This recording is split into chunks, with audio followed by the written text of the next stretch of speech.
Hey, this is Warren from Honed by Jones, and I am here in my garage workshop in Carson City, Nevada on a Monday midday. I just finished making me and my lady lunch, and now I'm going to get back to sharpening 28 pairs of shears that I have to sharpen for before tomorrow morning, and I'm partway through them, so that's good. It's going well.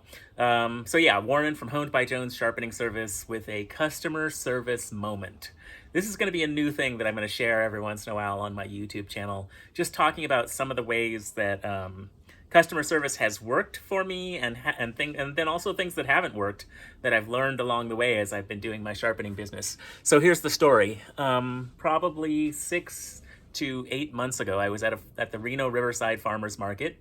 That's on Sunday mornings. I do it. It's a year-round farmers market in Reno, Nevada. Super busy farmers market, really big farmers market with a ton of vendors, right? So it's a really great farmers market. It's literally the farmers market that has made Honed by Jones a successful business because I get so much exposure there, or a growing and more successful business, I should say, because I'm still not to where I want to be.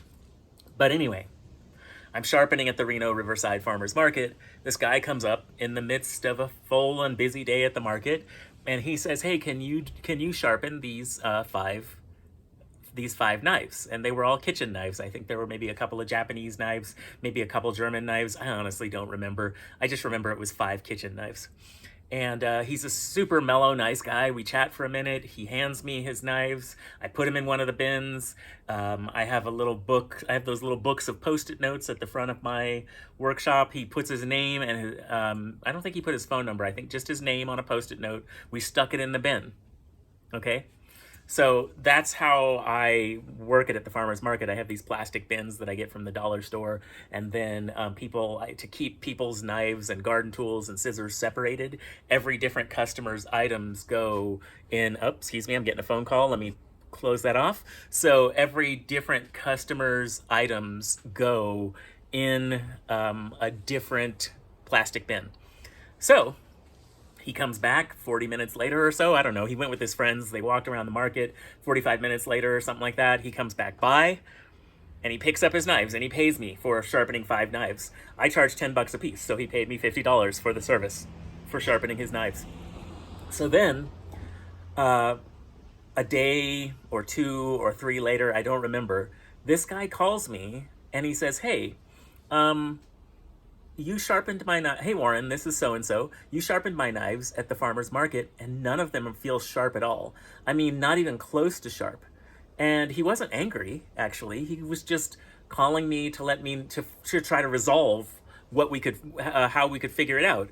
And after I chatted with him for a while, I realized that what must have happened, and I told him this on the phone. I said, "You know what I bet happened? And I don't think this has ever happened before.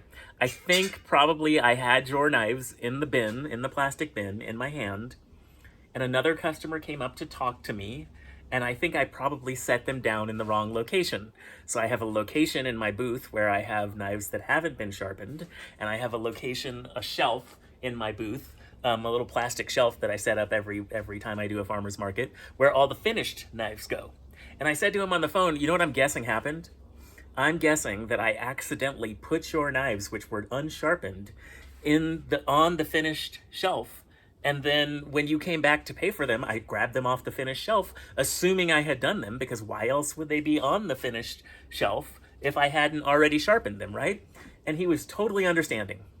And I said, "Just bring them back to the market next week or the week after, whenever you're coming back to the farmer's market again, and I will sharpen all of those for free for you again." And I apologized for profusely for the inconvenience.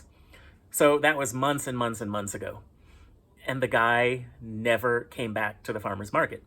And I would think about it every once in a while, and I would think, oh, I lost a customer, right? I try to be really professional. I try to stay on top of each customer's items. I try to test them to make sure that they're sharp. So I'm trying to do this in my business. That's my goal with every single customer. And here I've totally blown it. Excuse me. In my mind, I have totally blown it with this customer, and he's never coming back because months go by and he doesn't bring those 5 knives back to me. This last Sunday, out of the blue, months later, this guy shows up at the Reno Riverside Farmers Market, and he's got 3 of his 5 knives, and he's like, "Hey man, I don't know if you remember me." And I immediately remembered his face. because you don't forget a customer like that you've made that big of a mistake with. So I immediately remembered his face. I said, "Yep, I'll do those for free right now." And I even told him I would put him to the front of the line. I had like two other customers in front of him, but I said, I'm going to do these right now. I'll put you at the front of the line. They'll be done in like 15 minutes. Come on back by and I'll have them ready for you. So I did sharpen them, but I did something different that I don't normally do at the farmer's market. So normally, I told you about my little plastic bin setup, right? So normally, when I'm done sharpening a customer's knives, if they have given them to me in a towel, a lot of customers bring their knives wrapped up in a towel, some don't. His were all in plastic sheaths. I have another separate table, kind of my work table in the middle where I wrap knives and put them back in their towel or put them in the paper that I use to wrap up knives. That's kind of the center table in my booth. I left his sitting there, all three of them sitting on that table, ready to go for when he came back up to the booth. When he came back by 15 minutes later, I picked those knives up and I demonstrated a paper cut test in front of this guy for all three of the knives that I had sharpened for him. He was super happy, and I thought for sure, like I said, that I had lost a customer. But it turns out he said he had just been busy on Sundays, most every Sunday, with life and family and stuff like that, and hadn't been able to make it back by the farmer's market. He's completely happy. He's bringing me the other two knives in a week or two, he said, so that I can sharpen those up. So here's the thing, that the lesson that I learned from this is, one, I stop now when I'm at the farmer's market. Whenever a customer, and I learned this lesson months ago, whenever a customer interrupts me, I either stop what I'm doing and put it in the right put whatever I'm holding in the right place, or I say, "Oh, can you give me 30 seconds? I want to finish this process," or 1 minute, "I want to finish this process," so that I make sure I set this item down in the right place and I don't mess up my workflow. So remember that if you're working out in public, if you're doing a pop-up, you're working at an event, you're doing a farmer's market, make sure that you prioritize your workflow, because if you do what I did that day and you mess up your workflow, it can come back to haunt you in the future. Now, I lucked out with this customer that he was super cool. He didn't mind at all, but it could have gone the exact opposite. It could have been a 1-star review. He could have not called me at all to check and see what was going on. So keep that in mind. Keep your workflow sacred if you're working and you're sharpening in a public place or at a farmer's market or an event. Keep that workflow sacred. All right, this is Warren from Honed by Jones. Hope that's helpful, and as usual, I will catch you on the flip side. Later.